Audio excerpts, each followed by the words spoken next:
juicio, ¿no? Y no se desconoció y se excluyó de la agenda política uno de los elementos fundamentales, que es el mayor nivel de victimización de delitos violentos, de delitos predatorios, recae sobre los sectores populares y no sobre las clases medias.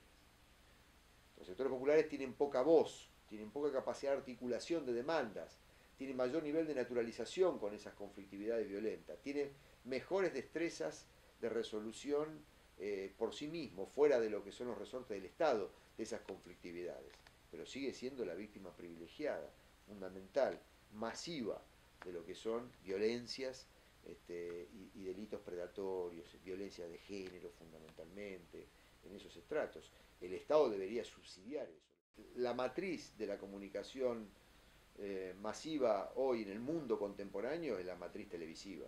Inclusive la prensa escrita y la prensa radial también tiene el formato de la comunicación a través de la televisión, que es una comunicación de imágenes, sin mucha explicación, sin mucha significación o entelequia, digamos, compleja de las cosas, y eso talla de alguna manera no solamente el campo de la comunicación social, sino también el campo de la política, digamos, ¿no?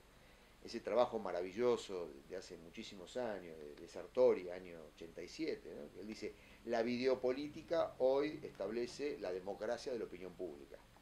No se equivocó cuando planteó esto. Y esa matriz comunicacional hace de que algunos hechos en materia de seguridad pública solo entren dentro de ese formato.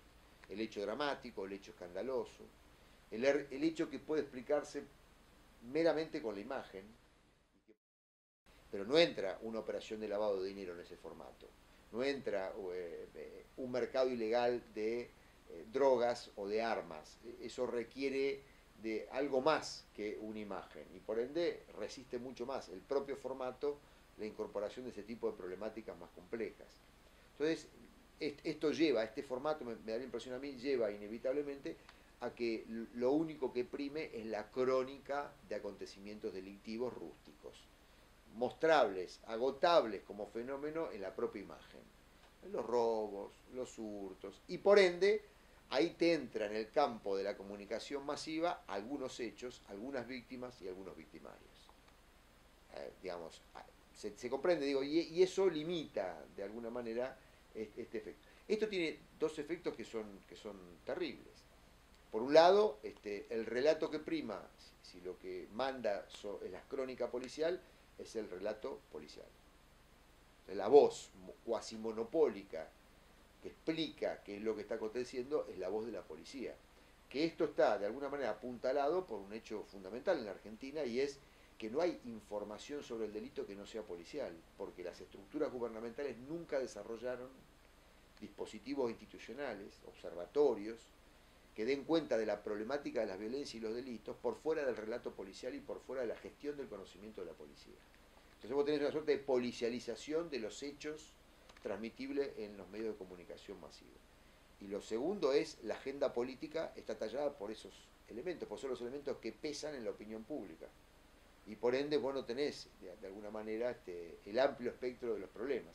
Entonces, a la política lo único que le importa es aquello que de alguna manera le puede generar algún tipo de problemas, costos, porque está colocado en los medios masivos de comunicación, que son robos y hurtos, para decirlo rústicamente.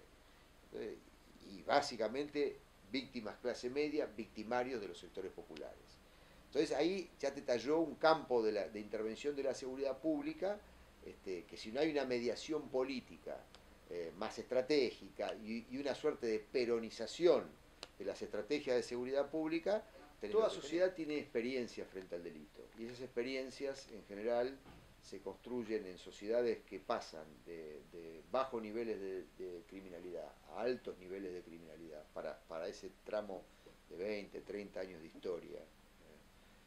Atraviesan lo que se llama experiencias frente al crimen traumáticas. Es decir, claramente hay crecimiento de los delitos, fundamentalmente los delitos patentes, en la vía pública, fuertemente predatorios y demás. Sociedades que atraviesan por esos fenómenos inevitablemente construyen un sentimiento de temor al crimen bastante importante. Eso coincide con lo que es el apogeo de la videopolítica y la videopolítica en torno de este tipo de delitos predatorios, con lo cual hay un apuntalamiento de los medios a esa sensación a ese sentimiento y miedo a los delitos.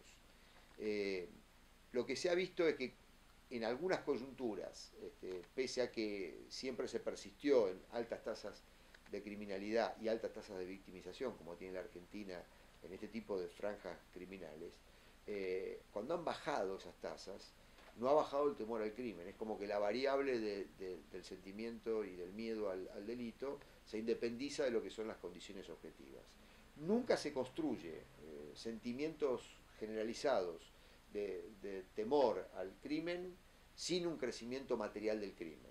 Pero sí, cuando bajan esas tasas criminales, sigue persistiendo cierto temor al crimen. Y fue lo que ocurrió. En ese sentido, ocupa un lugar central los medios. Ahí pasan, yo diría, hay dos extremos. Están los medios que saben de la relevancia como mecanismo de presión política, de visibilizar inclusive exageradamente este conjunto de delitos como forma de presión a los poderes de turno, y están aquellos medios que no tienen intención de ejercer esa suerte de presión, pero que caen del mapa si no cubren las problemáticas de seguridad. Cuando yo era viceministro en la provincia de Buenos Aires, la mayoría de la prensa progresista, había una suerte de guerra, ¿no? Digamos, los medios de derecha, que a mí me llamaban el viceministro de la inseguridad, con Feynman a la cabeza y demás, Canal 9 en ese momento, Radio 10, y que proclamaban una impronta fuerte, el grupo Haddad,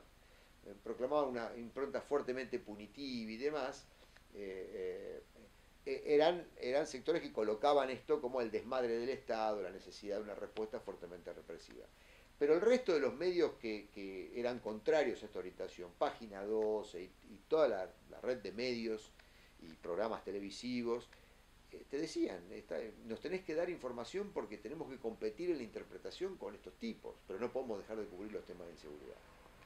Entonces, nosotros éramos fuentes de esos periodistas, porque era la mejor manera de colocar el tema. Lo cierto es que esta carrera entre prensa punitiva y prensa progresista no dejaba de contribuir a lo que es la fuerte colocación de los temas de la inseguridad como uno de los temas más relevantes desde el punto de vista social. Entonces, estaba instalado el tema y siguió instalado durante mucho tiempo. Entonces, ahí hay una suerte yo diría, securitización, digamos, del abordaje de los temas sociales vinculados al crimen, que además despiertan algo que es muy íntimo de las personas, ¿no? La muerte es una ratificación de la vida. Y entonces la vivencia de la muerte del otro es una suerte de ratificación de la existencia propia. Entonces eso llama mucho la atención. La muerte es muy atractiva. Y es muy atractiva para poder dar cuenta de que estás vivo, para aquel que no está muerto, obvio. Entonces la televidencia de la muerte garpa. Y bueno,